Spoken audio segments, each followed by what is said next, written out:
প্রিয় ও স্নেহের 2026 সালের নতুন বছরের সপ্তম শ্রেণীর ছাত্রছাত্রী বন্ধুরা, আশা করি তোমার সবাই ভালো আছো। আজ আমরা যে বিষয়টি নিয়ে আলোচনা করব, সপ্তম শ্রেণীর ফার্স্ট ইউনিট টেস্ট অর্থাৎ প্রথম পর্যায়ক্রমিক মূল্যায়নের বাংলার কোশ্চেন পেপার নিয়ে। দেখো সরাসরি স্ক্রিনে সপ্তম শ্রেণীর ফার্স্ট ইউনিট টেস্ট অর্থাৎ প্রথম পর্যায়ক্রমিক মূল্যায়নের বাংলার কোশ্চেনটা দেখতে পাচ্ছ। ফুল মার্কস তোমাদের হচ্ছে 30, সময় তোমাদের হচ্ছে 1 ঘন্টা। একে দাগে সঠিক উত্তর নির্বাচন করে যে কোনো 10টি প্রশ্নের মান 1 করে 1 × 10 = 10। মনের মাঝে মজা জমলে জীবন হবে পদ্যময়। পাগলা গণেশ একটি কল্পবিজ্ঞান। কবি জীবনকে তুলনা করেছেন নদের সঙ্গে। কয়েকটি গুলির আওয়াজ যেখানে তা শোনা গিয়েছিল, উত্তর হবে বিনিধানের মাঠের ধারে। রামকিঙ্কর শান্তিনিকেতনে প্রথম কোন বিষয়টি শুরু করেন? Oil painting. কবিকে নীল রংটি ধার দিতে চায় মাছরাঙা। একেবারে ভিডিও শেষে তোমাদের জন্য রয়েছে বিরাট চমক, অবশ্যই কিন্তু ভিডিওটা তোমরা শেষ পর্যন্ত দেখবে। কুতুব মিনার হলো 5 তলার। পাগলা গণেশের আশ্রয় নিয়েছিল কোন গিরিগুহায়? হিমালয় পর্বতে।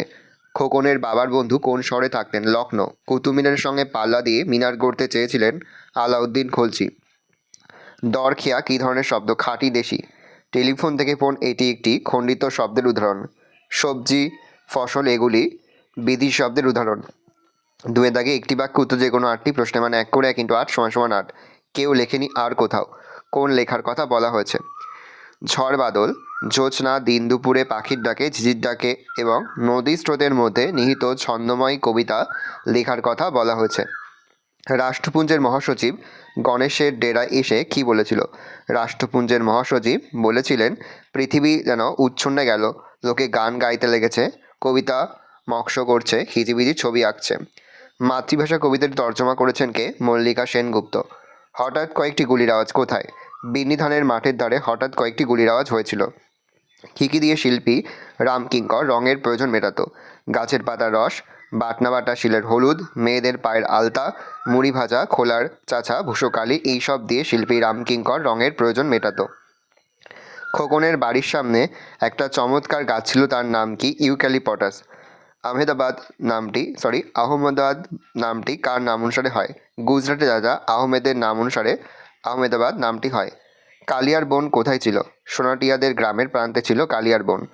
আম্মা সোনাটিয়াকে কালিয়ার বনে যেতে দিতে চাননি কেন? কালিয়ার বন থেকে কেউ কখনো সম্পূর্ণ সুস্থ অবস্থায় ফিরে আসে না, তাই আম্মা সোনাটিয়াকে কালিয়ার বনে যেতে দিতে চাননি। মাহুকে তৈরি করতে ঘড়িয়ালার কত সময় লেগেছিল? মাহুকে তৈরি করতে ঘড়িয়ালার 17 বছর লেগেছিল। সোনাটিয়া কেন কালিয়ার বনে গিয়েছিল? সোনাটিয়া দুটো নতুন প্যাপা পুতুল কেনার জন্য কালিয়ার বনে গিয়েছিল। 3 দাগে অতি সংক্ষিপ্ত উত্তর দাও যে কোনো 5টি প্রশ্নের মান 2 করে 2 × 5 = 10। পদ্য লেখা সহজ নয়। পদ্য লেখা কখন সহজ হয় বলে কবি মনে করেন? জীবন ছন্দময়। জীবনের এই ছন্দ কান দিতে হবে, মন দিতে হবে। জীবনের ছন্দ সঠিকভাবে অনুভব করতে পারলে জীবন পদ্যময় হয়ে উঠবে, আর তখনই পদ্য লেখা সহজ হয় বলে কবি মনে করেন।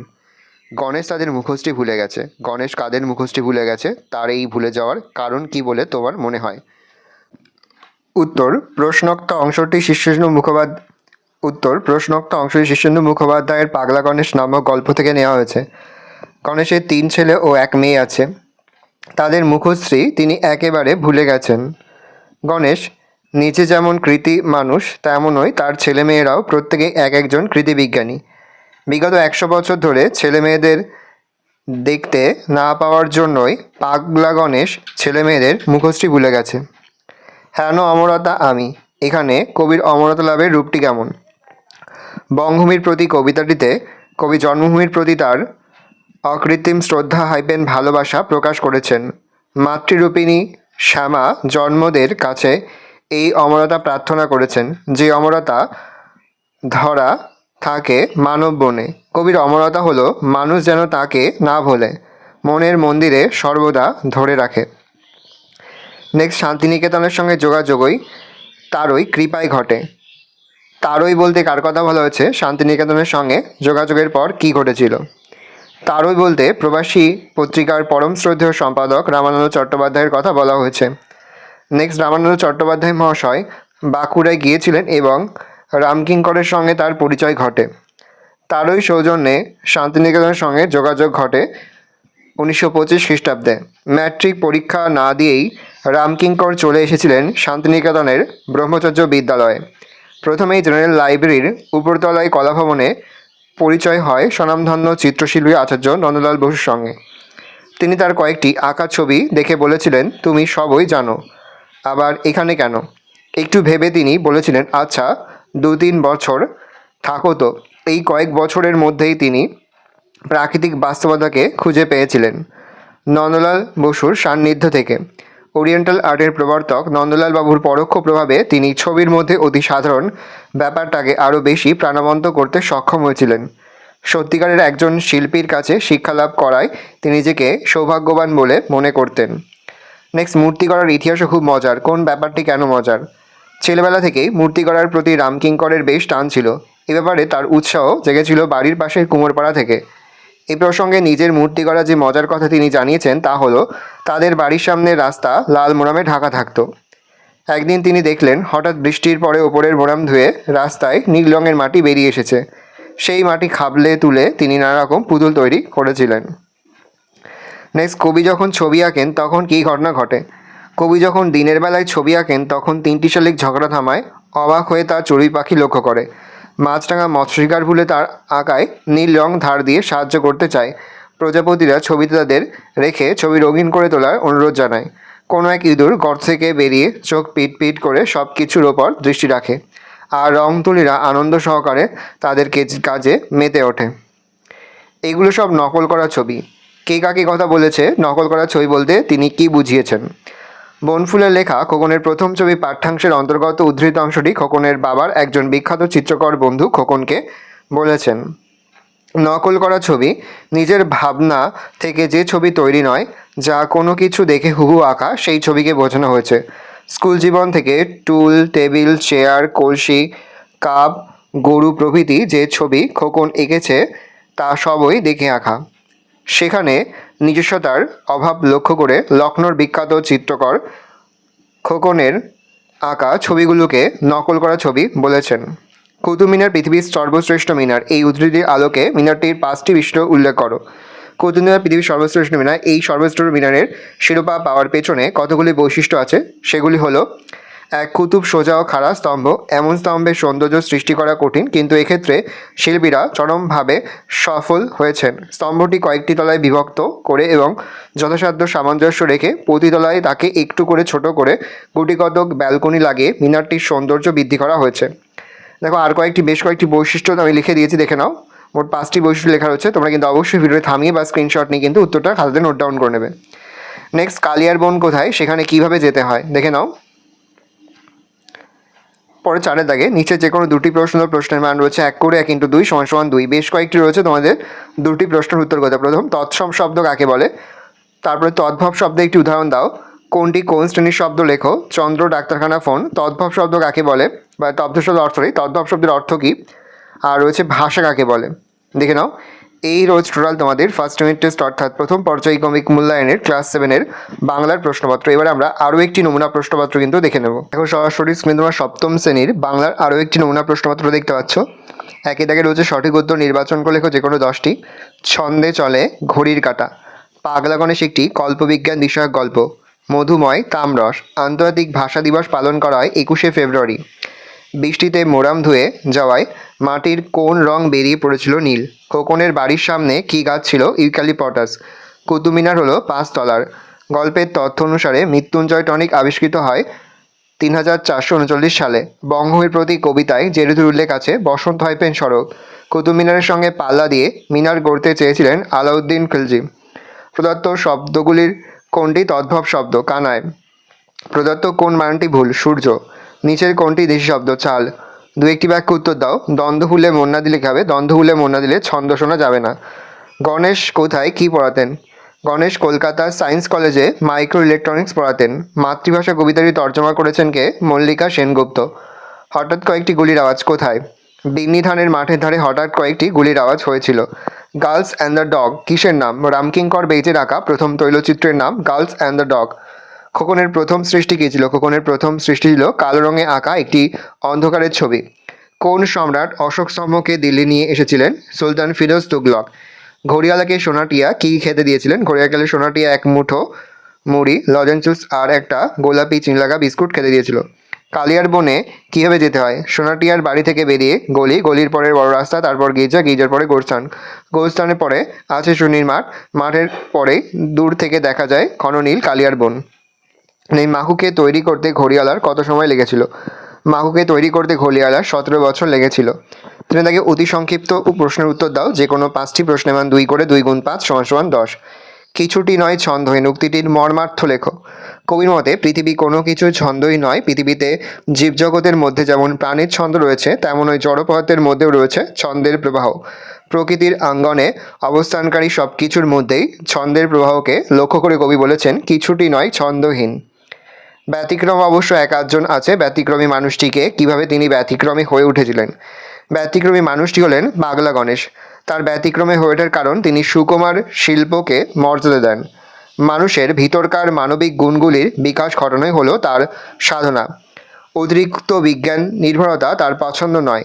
এই কারণে তিনি বিজ্ঞান নির্ভর সমাজ ছেড়ে হিমালয়ের গিরিগুহায় আশ্রয় খুঁজে নিয়ে সেখানে কবিতা, গান, ছবি আঁকতে শুরু করেন। এভাবে তিনি আবেগ নির্ভর কাজ করে যুগের বিরুদ্ধে গিয়ে ব্যতিক্রমে হয়ে উঠেছিলেন। সেই ধন্য নরকুলে কোন মানুষ নরকুলে ধন্য হন? কবি মধুসূদন দত্তের মতে যে মানুষকে লোকে কখনো ভুলে যায় না, মনের মন্দিরে চিরশ্রদ্ধার আসনে বসিয়ে রাখে, মানব সমাজে সেই মানুষই ধন্য হন। তাদের স্মৃতি চিরস্মরণীয়।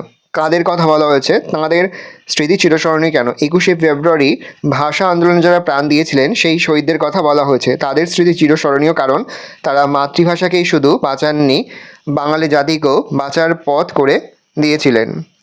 অয়েল পেন্টিং শেখা হয়ে গেল। কিভাবে লেখক অয়েল পেন্টিং শিখেছিলেন? লেখো। রামকিঙ্কর এক দোকানে গিয়ে জানতে চেয়েছিলেন অয়েল পেন্টিংয়ের জন্য কী রং রয়েছে এবং তা কিভাবে ব্যবহার করতে হয়। দোকানদার তাকে তুলি, টিউবের রং আর পাত্রে তেল দেখিয়ে বলেছিলেন যে এর মধ্যে তুলি ডুবিয়ে রং করতে হয়। এইভাবেই লেখক অয়েল পেন্টিং শিখেছিলেন। খোকনের নিজের ছবি কিভাবে আঁকা হয়? খোকন তার বাবার চিত্রকর বন্ধুর পরামর্শ অনুযায়ী চোখ বন্ধ করে কল্পনা করতে থাকে, কিন্তু সে অন্ধকার ছাড়া আর কিছু দেখতে পায় না। তখন সে ঠিক করে এই অন্ধকারকে সে কালো রঙে প্রকাশ করবে। এরপর সেই অন্ধকারের ছবির মধ্যে সে একটা মুখ, চোখ ও চোখের মধ্যে অদ্ভুত হাসি দেখে। এইভাবেই সৃষ্টি হয় খোকনের নিজের আঁকা ছবি। নেক্সট, কুতুব মিনার কে নির্মাণ করে? কতলার? কুতুবউদ্দিন আইবক কুতুব মিনার নির্মাণ করেন। এটি হচ্ছে 5 তলার মিনার। আলাউদ্দিন খিলজি চেষ্টা করেও কুতুব মিনারের চেয়ে মহত্তর স্থাপত্য গড়তে পারেননি কেন? আলাউদ্দিন খিলজি মহত্তর স্থাপত্য কীর্তি হিসাবে একটা মিনার গড়তে চেয়েছিলেন। তিনি চেয়েছিলেন কুতুবের দ্বিগুণ ঘেরবিষ্ট এবং দ্বিগুণ উচ্চতা বিশিষ্ট একটি মিনার গড়তে, কিন্তু মিনারের কাঠামোর কিছুটা শেষ হতে না হতেই তিনি পরপারে চলে যান, অর্থাৎ তার মৃত্যু হয়। তাই তিনি কুতুব মিনারের চেয়ে মহত্তর স্থাপত্য আর গড়তে পারেননি। নেক্সট রয়েছে কালিয়ার বন কোথায়, সেখানে কিভাবে যেতে হয়? দেখে নাও, আগের প্রশ্ন এটা ছিল, খুব ভালো করে তোমরা কিন্তু মুখস্থ করে ফেলবে। তারপরে 4 দাগে নিচে যে কোনো দুটি প্রশ্নোত্তর প্রশ্নের মান রয়েছে 1 করে 1 × 2 = 2। প্রথম, তৎসম শব্দ কাকে বলে? তদ্ভব শব্দ একটি উদাহরণ দাও। কোনটি কোন শ্রেণীর শব্দ লেখো। তদ্ভব শব্দের অর্থ কী? ভালো করে দেখে নাও। এই রয়েছে টোটাল তোমাদের ফার্স্ট ইউনিট টেস্ট অর্থাৎ প্রথম পর্যায়ক্রমিক মূল্যায়নের ক্লাস 7-এর বাংলার প্রশ্নপত্র। এবার আমরা ক্লাস 7-এর বাংলার আরও একবার আমাদের আপলোড করা অধ্যায়ভিত্তিক সাজেশনটা দেখে নেব। এবার তোমরা সম্পূর্ণ অধ্যায়ভিত্তিক সাজেশনটা দেখে নাও। অজিত দত্তের লেখা ছন্দে শুধু কান রাখো। দেখে নাও এই কবিতা থেকে যে প্রশ্ন উত্তরগুলো তোমরা পড়বে, এখান থেকে 1-এর দাগের 5টা প্রশ্নই ভালো করে পড়বে। আর তারপরে রয়েছে তোমাদের শীর্ষেন্দু মুখোপাধ্যায়ের লেখা পাগলা গণেশ। দেখে নাও এখান থেকে যে প্রশ্ন উত্তরগুলো পড়বে, এখান থেকে তোমরা 1-এর দাগের 4টেই পড়বে, 2-এর 2, 2-এর 3, 2-এর 4, 2-এর 5, 2-এর 8 আর 2-এর 10।